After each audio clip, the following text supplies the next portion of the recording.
Daft Punk's Human After All is a somewhat controversial album. Ahead of its release, it was leaked online, and some people thought it was so bad that it was a fake or a red herring designed to disrupt the rampant file sharing via sites like Napster and LimeWire.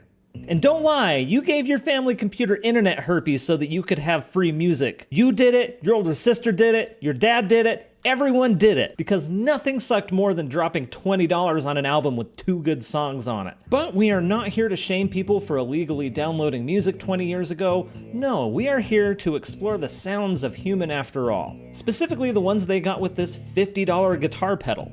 Yeah, I have a question. If the album sucked, why even talk about it? Well, shut up. Human After All went on to win a Grammy, and I think people have come around on it since. It's definitely in their top 4 albums, I'll give it that. So with that in mind, let's talk about the Digitech Bass Synth Wah, an incredibly goofy pedal with 7 different modes. A really bad envelope filter,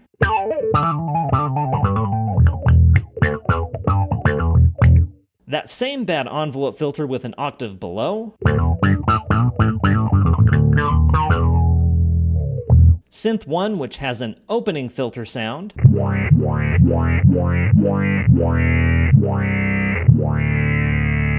Synth 2, which has a closing filter sound,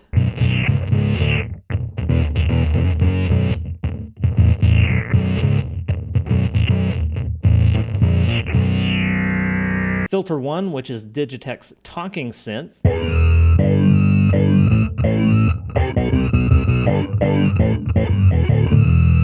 Filter 2, which is the same but with an inverse filter,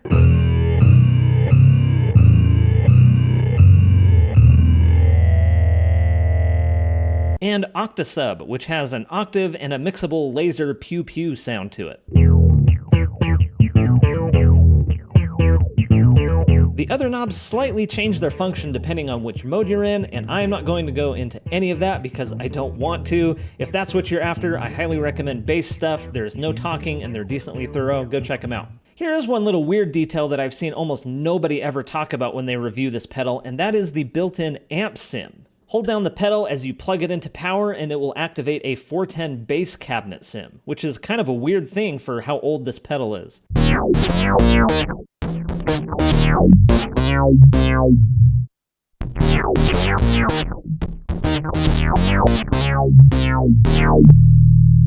Not 100% sure why they included that as part of the feature set, because they also recommend that this pedal be the first thing in your signal chain, and generally you want your amp sim to be at the end, so But it is kind of neat, and it's one of those things that you would only know if you had read the manual, which is something I recommend that you do for everything you own. You'll learn lots of cool stuff. Other weird things about this pedal include the dual outputs. These will actually behave differently depending on whether you have one or both of them connected. I'm not even going to try to explain how this works because it is in the manual, but also who is trying to do that with this pedal? I just don't understand. It's so weird.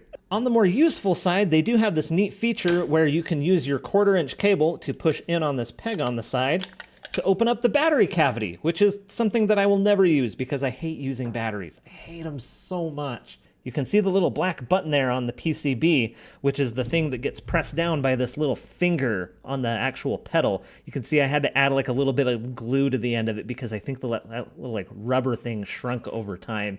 I don't know, guys. This pedal is super janky. Like, at first glance, it kind of looks like a Boss pedal, but it's definitely more of a we have Boss at home kind of deal. Anyway, what were we talking about?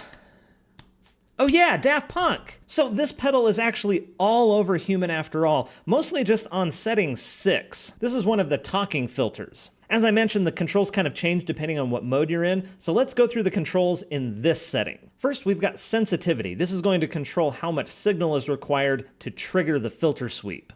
If you set this too high, then the filter will trigger like over and over again unintentionally, and if you set it too low, then it won't trigger when you want it to. Where you put this control is going to depend entirely on you as a player, how hard you attack, what kind of an instrument you're putting into it, and that may not necessarily be a bass. Daft Punk used a guitar and maybe some synthesizers, but it kind of doesn't matter because this thing kind of sounds the same no matter what you put through it, and the guitar version sounds pretty much the same, which is probably the pedal that they used, but we're not going to talk about that. Just ignore that part.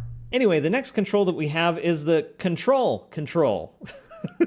And what this does is it sets how quickly the filter sweeps. When you have it all the way down, the filter will sweep really quickly. And when you have it all the way up, it'll filter really slow. And our final knob here is the range control, which is going to control our frequency envelope. And if I sweep through this kind of slowly, you can kind of hear it like stepping up and down. It's, snapping to specific pitches. And you get about a 2-octave range, which means that you almost always have a low and a high pitch option. This kind of allows you to tune it to the specific pitch of the song. In order to not get demonetized, I can't show you the tracks here side by side with the sounds that I've dialed in, but I'll have the song names there if you want to pull up the tracks and compare them side by side as we go.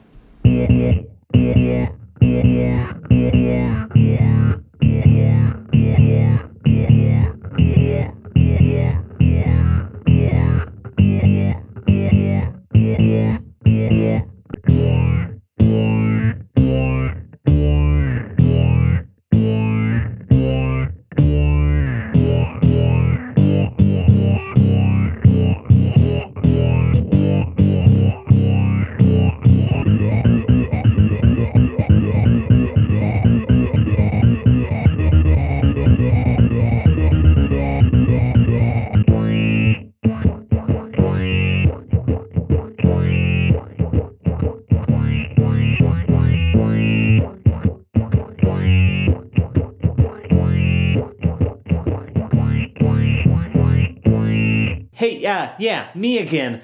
When are we going to use any of this information in real life? Well, first off, you're probably not, because you should not buy this pedal at these prices. Or maybe you can afford to, which in that case, don't buy this pedal, but actually just go over to Patreon and give me $1 once a month. But while this pedal is silly as hell and I can't really recommend it to anybody, this pedal has come in clutch for me a few times. I mentioned back in my pedal board video that I usually keep this on my board, not because I'm always using it a lot, but because every once in a while you need a specific sound, and this can usually get the job done. I've used this pedal for songs like Boogie on Reggae Woman, or PYT, or Pony.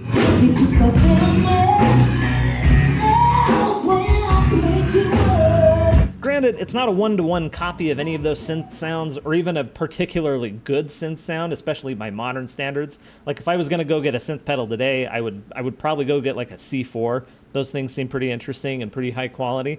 But remember, I bought this for like 40 or 50 bucks like 15 years ago, and for what it is, it's good enough for live stuff. Heck, it's decent for studio stuff apparently too, because Daft Punk won a Grammy with this thing. It's false. No way. Not this time. You can also check out this song that I made in preparation for this video. It's over on Bandcamp. You can buy it if you want to. One little trick I found to using this is to turn the treble down on your bass, or to use like an EQ or low pass filter or something, because this thing can get kind of nasty in the high end if you don't tame it. It also has like a way high output for some reason, so it's not like equal to the signal that's going into it. It's such a goofy little pedal. So there you have it. That's the Daft Punk pedal. It's kind of neat, and you will probably never use one, but there you go. Anyway, thanks for watching. AMP out.